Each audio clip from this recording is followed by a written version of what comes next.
Płewiustka. Jun korności. Ciede Pan Bóg zemia stłyził i u kwiaty rosły nani. Tedy ręce swoje złożył, patrzył z nieba, cechły na nim. Patrzył na to, co on zrobił i sa w sercu swoim cesił. Każdy anioł tedy spiesił, wszechmocnego głosno sływił.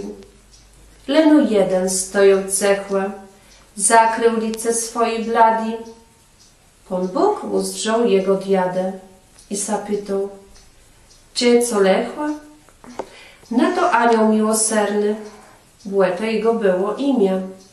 Zdrzele błezie na ta zemia, czemu byłeś tak mirny? Wszedł quest dobrze wyposażył, ale tam, gdzie kasił strunę, same pioche, całe guny. Wybacz, żem se na to skarżył.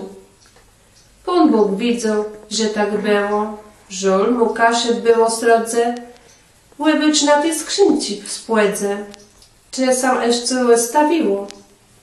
Wszedłe, co tam leży na dnie, wszedł ci złota, diamante.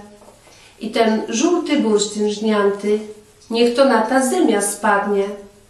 Rzek i stroił piuchy płowi, w modre górów pasy dłudzi. Jezor perłę srebrni strudzi i w tom łyży bursztynowi. Błego dechcam wyduwała, tyronu ładniejszym krajem. Bez to jadamłowym rajem zemia ta sam nazywała.